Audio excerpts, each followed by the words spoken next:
Swordcraft, in my opinion, got one of the biggest upgrades in Shadowverse Worlds Beyond, having quality that I really didn't expect as an original sword main from OG Shadowverse and Shadowverse Evolved. Today we're going to be taking a look at Midrange Sword, one of the arguably tier 2 decks or so, not exactly on the same level as like Artifact, Portal, and Roach Forest and Kuan Rune, but I think just below that. And when it comes down to very minuscule playings, I think you can definitely edge over those matchups as well. Today in this video, we're going to break down the list, talking about every card in detail, as well as take a look at some games of the deck in action. And if you enjoy videos like this, I do appreciate if you guys subscribe to the channel, as it's a brand new one that I just started for this game specifically. Without any further ado, let's get into it and take a look at this list, which of course is the pretty standard mid-range sword list. Although we'll give a disclaimer, I change this list like every 3 or 4 games or so, because there's a lot of different things that you can tech in and out. Midrange Sword is a deck that basically plays through putting down bodies on the board and then buffing them and gaining a bunch of tempo through it. And especially in Worlds Beyond, the deck also, or the class rather, got a lot of interesting tools to answer opponents' boards as well. The general game plan usually focuses around turns 2, playing stuff like Luminous Lance Trooper, which is a 2 cost with 1/2 in stats that summons a Knight token. So a Knight token is a 1/1 with no other effects, but whenever an allied officer follower enters a field, she will give it rush, and the Knight is an officer. You can see here it says the trait, and so therefore this will be able to attack your opponent's followers the turn that it is played. This is then paired up on turn 3 with something like Iron Crown Majesty, which lets you choose between 2 different modes, which basically just means you do either the first or the second effect. The first effect summons a Steelclad Knight, which is a 2/2 officer, as well as the Knight that we saw earlier, meaning that on 3 play points you get to basically pump out 2 dudes, and then if you have the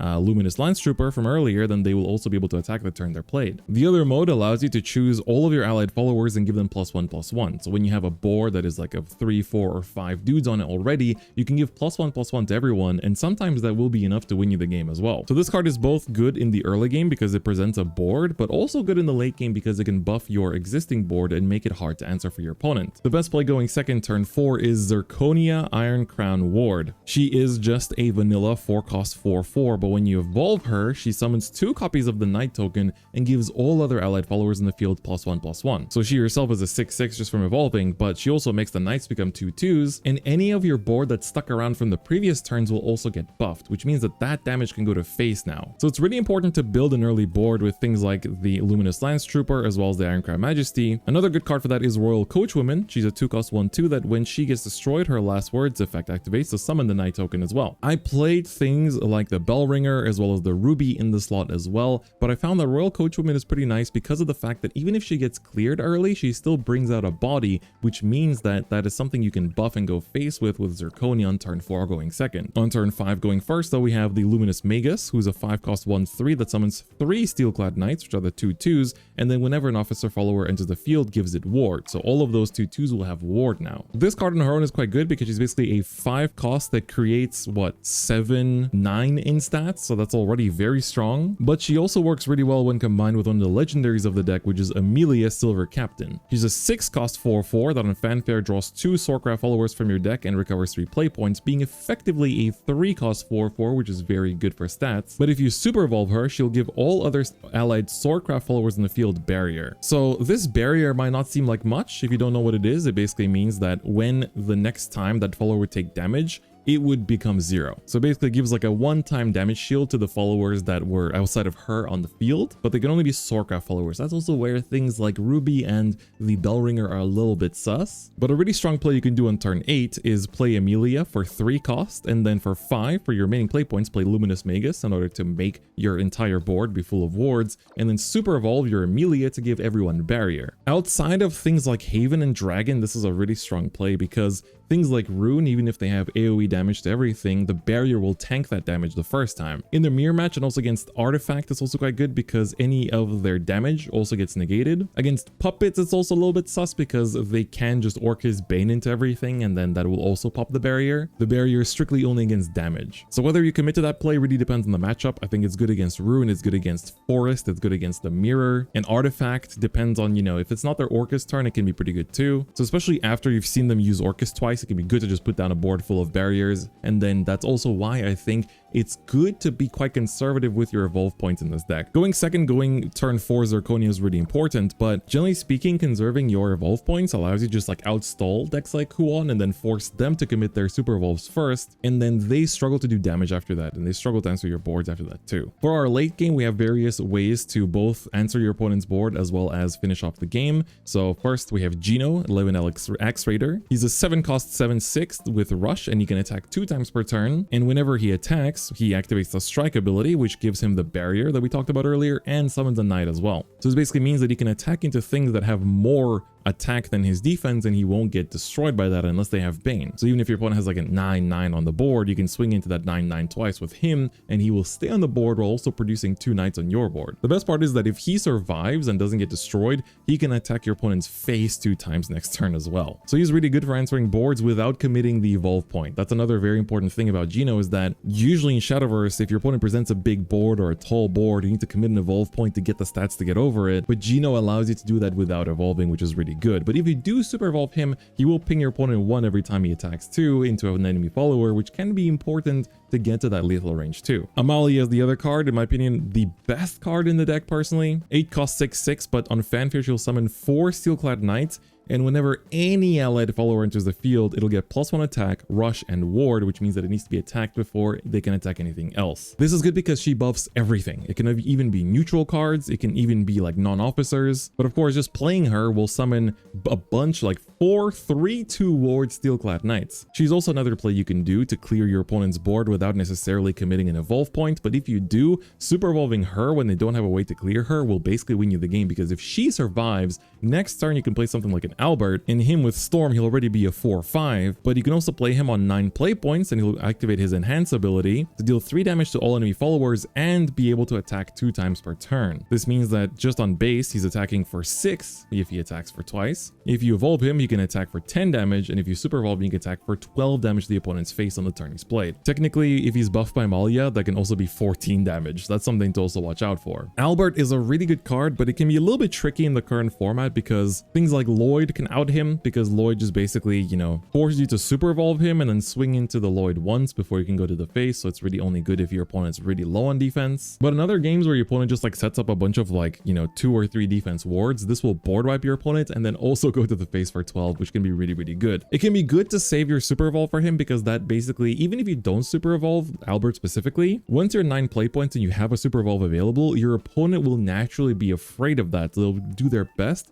to keep their defense on above 12 because they're afraid of dying to Albert. Or they put up a bunch of wards and then you can just kind of like Gino into them and not have to really worry while you're building up tempo yourself. The other one of them playing is Centaur Centurion. This card I always have very mixed feelings about. It's an 8 cost with 7 attack, 5 defense with Storm, meaning it can attack your opponent's leader the turn it's played. If you super evolve him, he's 10 damage, and I have won from that many times. But there are other times where my opponent just sets up a board full of wards that I can't clear, and this is like the only like big offensive play I can do, and I'm just like, well, that's basically GG's. So in those cases, I really want to put in a second copy of Knightly Rending. This card is a 4-cost spell that just destroys an enemy follower and summons a Steelclad Knight. I was running 2 for the longest time, but I did cut it down to 1 because this card is really good against matchups like Face Dragon and Dragon in general. It's good for getting rid of things like the Anengrea as well as Kuon. But then against things like Forest and whatnot, you do find yourself preferring things like Apollo, where on Fanfare he'll deal 1 damage to all enemy followers, and that just clears all of their fairies, and if you evolve him, he does that effect again, which is also strong in the mirror match. I was playing 3 of him before, I put him down to 2 because I started to run into more Rune and Dragon, and in that case, you really want to rely on things like Fildau. He is the neutral 2-cost 2/2 that when you evolve him, destroys the enemy follower. This is, in my opinion, one of the best neutrals in the game next to Olivia, just because it gives you neutral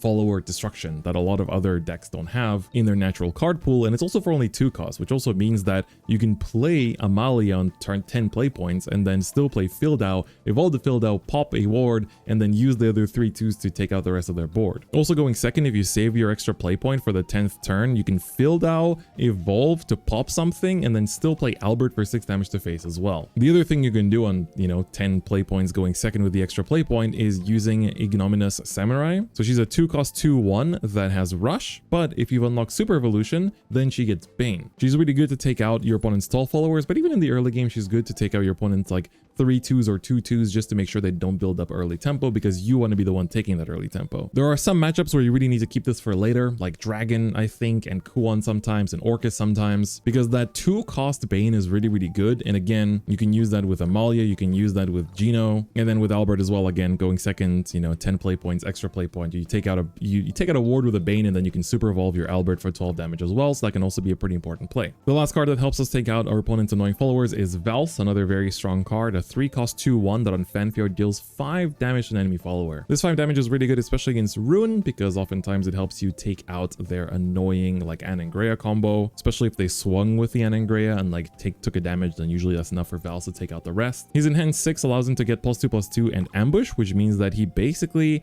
cannot be selected by enemy abilities or attacked. He's just kind of like chilling there, but the ambush is lost when the follower attacks or deals damage with an ability. So you have to watch out, because there are some things that destroy the opponent's like strongest follower in play, and that doesn't select an enemy follower, so that will destroy Vals if he is the strongest follower in play. But otherwise, he's good to play early because he can also contest boards, but he's also good in the late game as well. Just keep in mind that if you only have 6 play points available and you don't have anything else, or like you want to play a 3-cost and then Vals after that, you have to play that 3-cost first, because otherwise you'll be forced to play Vals for the 6 play points, because that's how Enhance works. So that's generally speaking the deck. I think it is much more something that speaks for itself. Here's also the QR code, but this has basically been my main deck. I've already gotten over 50 wins with it. I'm currently in B2 rank. I just dropped down to Sapphire because I was playing around with Forest a little bit and it wasn't going too well, but most of my games have been in Diamond with it. And I think without any further ado, let's get into some games and see the deck in action. All right, we have ourselves a game here. Let's see. Ooh, it's against Dragon on the Dragon stage, the Kung Fu stage. Going second against Dragon, we basically need to be pushing early aggression quite heavily. Royal Coachwoman is really, really good for turn 2. Ironclad Magic is also really, really good. So we need to push early. Zirconia is going to be pretty important, but I think these two are pretty good keeps. We got some late game plays that will definitely, I mean, this especially helps us deal with the early boards. Not sure where my extra play point is going to go yet. Oh, it's Face Dragon. Okay. That's a little bit different than I thought. We can also Amelia, I guess. PP boost on turn 5 for the Amelia is also okay. But this is also one of the matchups where the barrier doesn't matter as much, because they have, actually, if it's Face, it matters. It's Ramp Dragon that it doesn't matter, because they have the -9 defense guy. So that just like clears your entire board. The new Fafnir, basically. So at least like with the 1-2 here, we can favorably trade into this, which is pretty good. They optimally want to, you know, ramp here, so they're going to go for Ruby-chan. All right. Ruby-chan it is. Swing 2 to face, understandable. Nightly Rending is going to be very important for the Forte later down the line. So we will want to be aware of that. And here we're going to just trade. I mean, in this matchup, it's kind of similar. They're trying to go face and push as much damage as possible. There's also where Apollo's pretty good too, because Apollo gets to clear this out. Okay, they actually have Dragonic Berserker. They're just putting it down. Wow. I might use the Rending on that then. That might be worth using the Rending on. Especially because they started trading too. Kind of odd, but okay. Amelia here is pretty good next turn too, because we can play the Lance Trooper next to her. I do think this is worth Rending. We don't have an easy way to kill it, and I don't want to use the Albert for that either. So I think Rending is fine here, and then we trade like this, and then we can go face for 2. So pretty decent start. Next turn we'll playpoint boost into Amelia most likely. We can also playpoint boost into Zirconia Luminous Lance Trooper. That's also pretty good. Apollo, so big against Sword. Very, very powerful card. Now I really want my own Apollo because that answers the airport too. We get the Geno instead. I think the plan doesn't change. We still playpoint boost into the Amelia here to try to see what we can draw into, because we might have to leave these two up, but okay, we draw into the Samurai. That's gonna be good for later. So that's why I have the confirm evolve on, because I've accidentally evolved something by accident when something moves after being played. So this presents a pretty good board for them. They're also kind of forced to respect my 6-3, because next turn we do have Samurai's Bane unlocked, so that's also a very important point. Even if that's like our only play that turn, we can take out something that isn't a Forte. If they do put down the Forte, that's actually pretty tough for us, because we already used up our 1 Rending. So we don't have that kind of pinpoint destruction anymore. There was a... was it... Okay, Phil, that was okay. It's not Forte. Forte is what I'm really scared of right now. So they're really like, they're playing face dragon, but they're using a lot of resources to not go face, which is interesting. We can also play point boost next turn to do Geno and then Geno the turn after as well. And I think that is what we're going to do here. Because Geno is just like good pressure. It takes out both of their stuff and the next turn we can do the exact same thing. So the only thing we die to is Forte, but they now can't ignore the 7-6 on the board either. So they're forced to do something about it, and it's going to come at them again next turn. So that's also a very big point.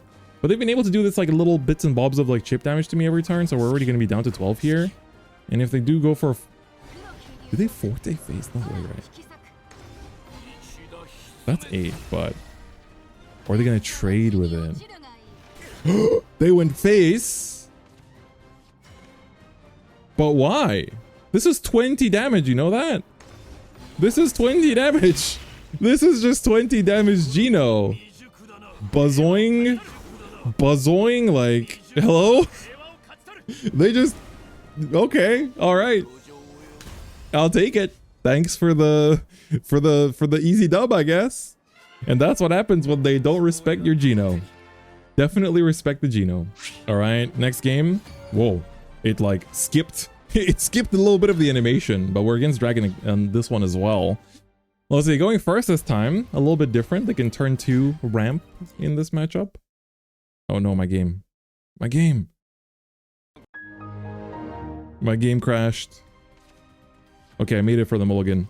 I made it for the very end of my mulligan. My game crashed literally after booting up, but I made it for the very end of my mulligan. That's good. Luminous Lancer, Ironclad Majesty just looked like a good keep. Apollo's gonna be pretty good if this is aggro. So let's see. Luminous Lance Trooper is good for next turn. We get to start with a good board. They usually don't do anything on turn 1 because they want to keep for their turn 2 ramp. And that does mean that we can Ironclad Majesty next turn and then just start creating bodies. So optimally they want to play point boost here. Will they do it though? Yep. Dragon Sign coming in. That's fine.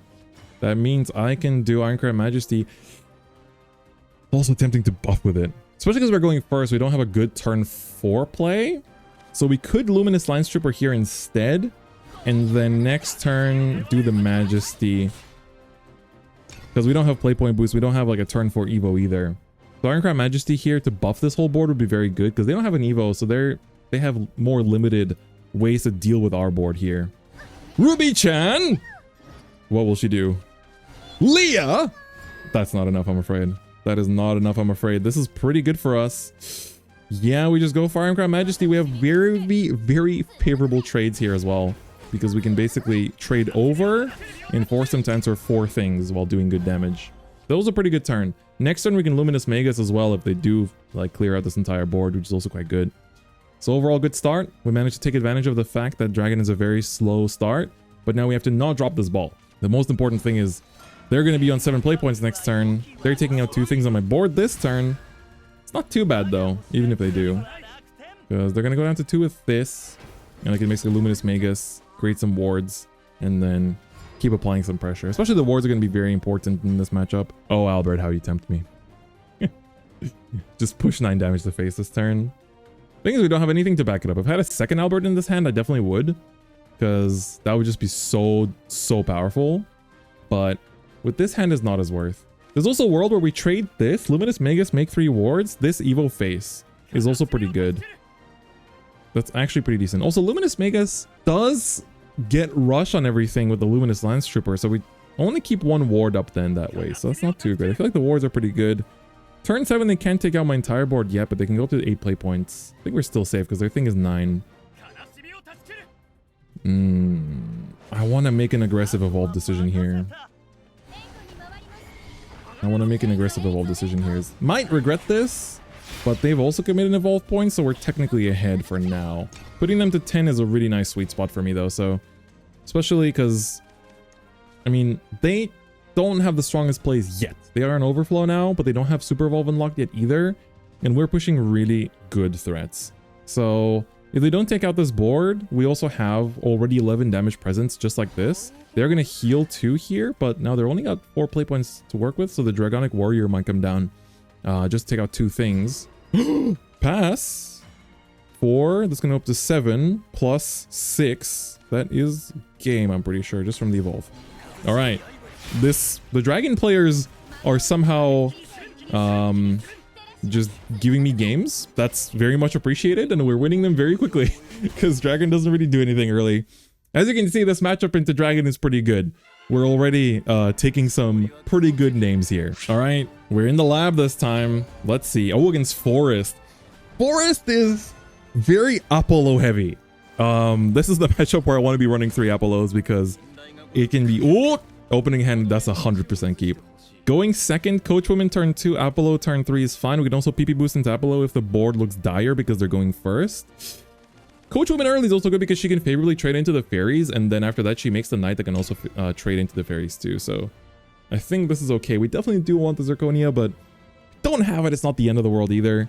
So let's take a look here and see what my opponent... How much is he mulliganing as well? I'm kind of curious.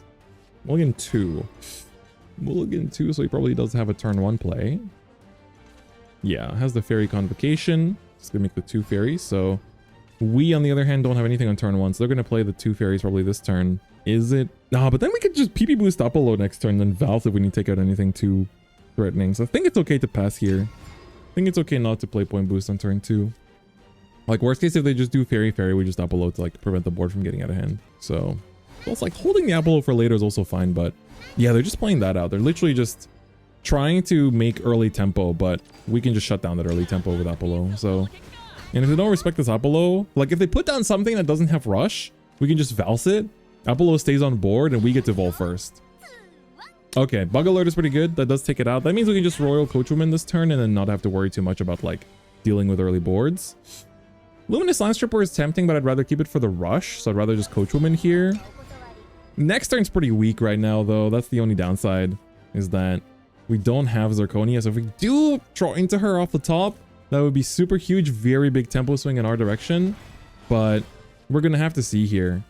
Bug Alerts events, wow, they're just like bouncing. They've already burned 2 Bug Alerts. That's also very good for us because that is one of their only 1 play point bounces that they have for their Rhinoceroach, so I'm not complaining. I guess Line Stripper here is pretty much fine. If that sticks for whatever reason, then my Luminous Magus's like things that come out of this will all have rush, so I think that's also fine. Not too bad. Not too bad at all. Let's take a look and see what they have as a response. Definitely answer this board, but if for some reason they're greedy and they just want to play the 3-cost amulet here, and then just like, or like play, because we know they have the 2-drop amulet. What was the other thing that they searched out? Or the other thing they bounced last turn? Oh, the Fae Twinkle Toes. Okay, so we know that's Fae and the amulet in the hand here. And then 4 other mystery cards, because they've already played, they've used up their, they made 2 fairies with this. They bounced one of them. Wow, bail. Just raw bailing like that? Just raw bailing. They want to not use their evolve point because they want to use it for the roach, of course. But they can also super evo that, so it's also not that bad. I feel like Luminous Magus is pretty good because but Luminous Magus Amelia is better. So keeping that for turn 8 sounds pretty good. We could just Valse here and like swing pass. And then turn 6, Gino? Sounds a bit sus. Sounds a bit sus. If Valse can answer this, I'm kind of tempted to just Valse. He does die to a fairy, but I don't think they have any fairies in hand right now. What else did they play last turn? That was it, right? Valse here seems pretty good. I don't feel like I need to overcommit my resource. I also don't want to commit this evolve point here. So just swing for 1. I think it's also okay. Like, we do need to play a little fast. Okay, they get 2 fairies that I can trade off my board, but I'm not really too fussed about this. The question is... Okay, they got the lineman down on the board. They have their... So, this is a fairy, this is the amulet, this is the amulet. Fairy, spell, amulet, Twinkle Toes. So they have 2 mystery cards in hand. Mystery box unboxing. What could it be? I can't believe it. I'm really tempted just like Albert face here. Because they're not giving me anything. Gino's pretty weak. This could be Amelia, like a mini Amelia. Without the Luminous Magus, but like Lance Trooper and stuff is also pretty annoying for them because they can't do big removal. In worst case, we can play point boost if we draw into another 2-drop from this and just like give barrier to everything and then Gino next turn. That's also pretty good. I do want to super evolve here though. The barrier is really good. So I feel like if we can set up the barrier here, that's going to be pretty annoying for them. So optimally I want a 2-cost here. I got everything but that. But Zirconia is pretty good. That's also a good pull. We haven't played you yet. And that also, like, this is a better Zirconia than usual because this leaves a 5/5 on the board. Now the bigger target is the Zirconia. They have to take that out, otherwise they're in trouble. All right, so we know 2 fairies. We know 3 fairies, I think. The spell, and then these are both known. Or we know their entire hand now, I think. Oh, no, sorry, they played this. There's one mystery card. There's one mystery card, which is the whatever this is. There should be fairy, fairy, fairy, and then the Twinkle Toes. Okay, there she is. What is your mystery card? Tell me your card, bro. What is it? They're gonna evolve the Lily to kind of clean up the board. Ooh, super evolve. Okay, interesting. I'm pretty happy about that. Because that basically lets them trade favorably into everything here. But that gives me a Geno turn. And we like a good Geno turn here. That gives me a Geno turn. Zirconia again. She likes me too much. She likes me a little too much. But Geno seems pretty good here.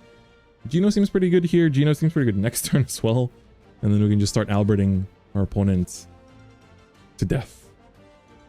I feel like this mystery card is a Rhinoceros, but we're gonna find out.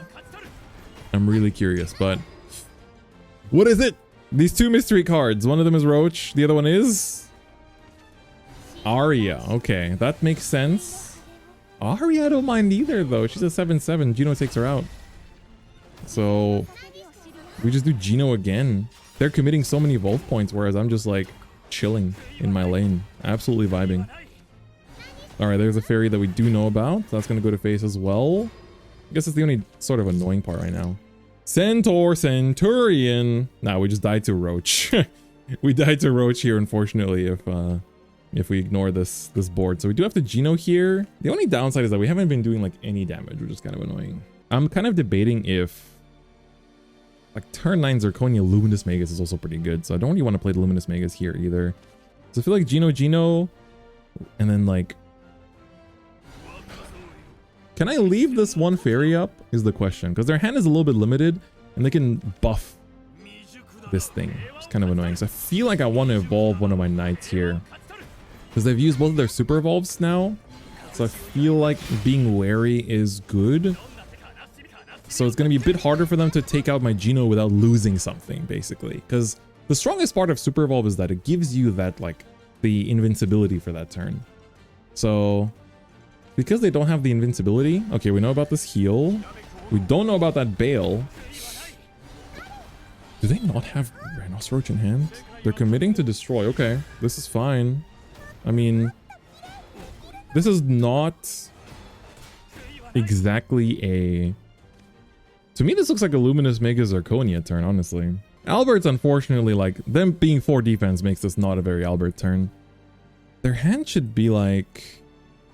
If I remember quickly, it's the 0-cost spell they haven't played yet, right? Or did they play last turn? Oh, they did play last turn. Okay, then that's out. We do literally just win from doing Albert twice. It's so tempting. But the 4 defense makes it a bit tough. But they have 7 damage here, then they just need 9 more.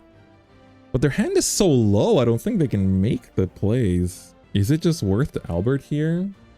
Is it too risky? We go down to 9. I don't think they can do 9 damage, though. They can do... Okay, we can down to 8 with this. This can make this 8 damage. So we go down to 8. While leaving that board up, can they do... I think it's not a bad idea. I think it's actually not a bad idea. We're gonna try it. We're gonna try it. It's pretty greedy, but this puts me into a really good lethal point. I think they just... They burn too many of their bounces early, which basically gives them a tough time on securing lethal here, I think. Yeah, they're gonna go for drawing cards, and now they don't have enough play points because they need the 3 play points for Roach in the first place. So I feel like if you're committing the Glade, then usually that means that you can't take this out. So it's gonna do 5 damage. I can trade this probably in because doing 7 damage to face is still very valuable. And then optimally they want to set up a ward here. Okay, they're gonna actually just prioritize doing face damage. Okay. This is likely going to trade unless they want to like put down fairies and stuff to do it as well. Or May also will do it. Oh, they forgot to play a card.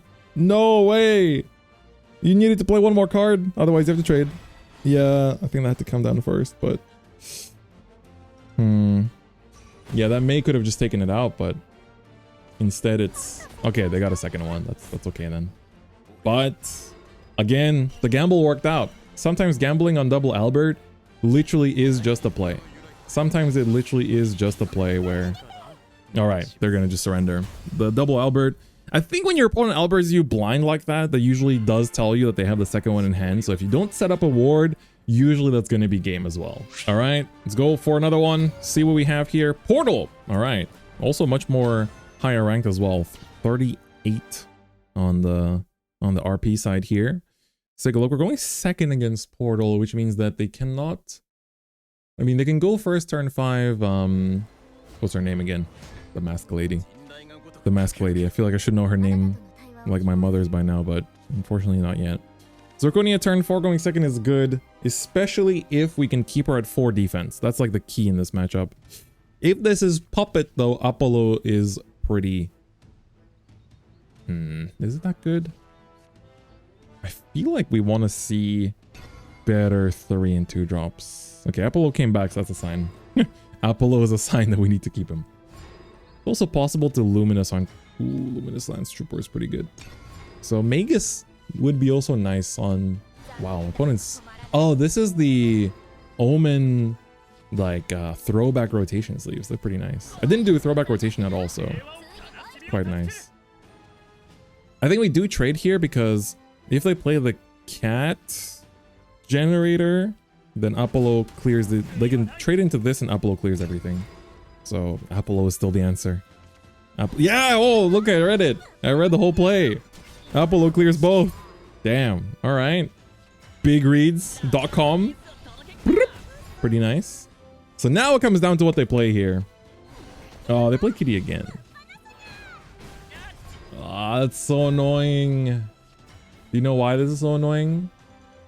Because they're 5. Now Zirconia would be at... She'll take 3 damage and she'll die to the AoE. Which sucks. I think we Luminous Pass then.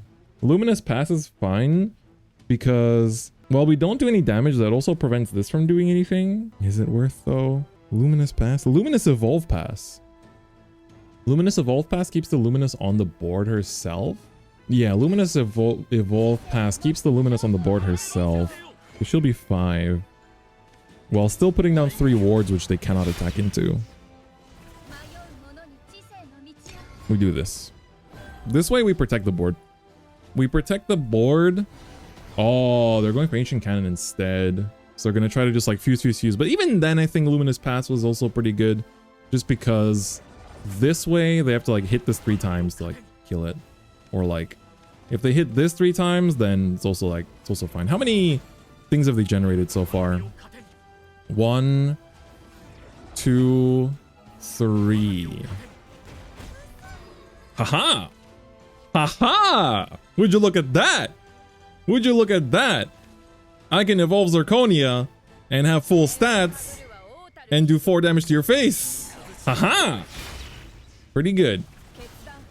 This is pretty good. And this going up to 3 is also really good because it can tank 2 hits from the Ancient Cannon. Or, I mean, it will die to the... I want to say Appaloosa, but that's a Yu-Gi-Oh card. What's your name? Okay, Stream of Life will take her out, but that also means that they don't have... Okay, they're going to go for the Miriam. They don't have it. Not Amethyst, not Appaloosa. It's something with an A.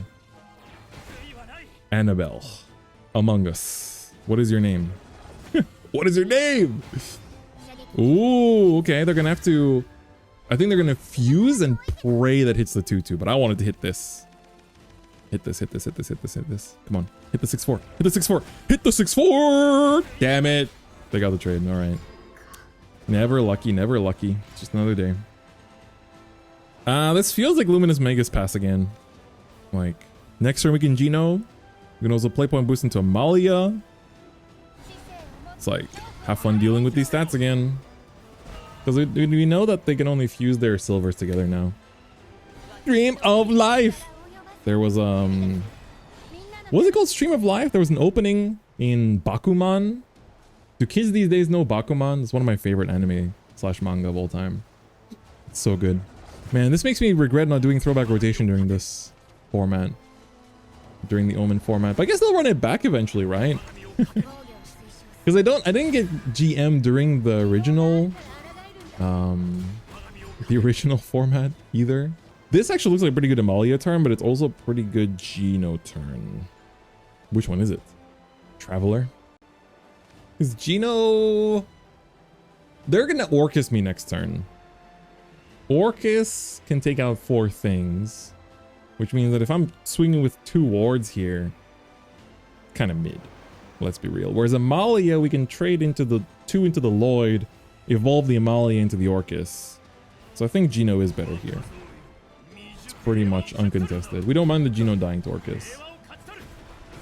I mean, I'm assuming this is Orcus. Optimally, it's Orcus for my opponent.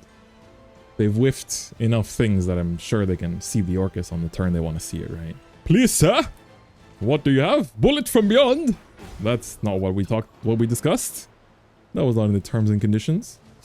Okay, they're gonna just fuse, kill my 1/1s, pew pew. If they don't set up a ward though. If you don't set up a ward though. If you don't set up a ward though.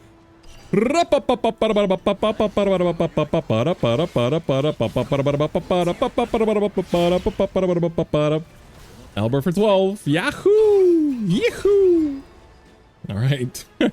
Don't mind if I do. Orcus is fine because if you don't heal, I Albert, evolve it, swing into this and it doesn't die. And then I swing 5 into face. Damn, dog. That's fine with you. It's fine by me then.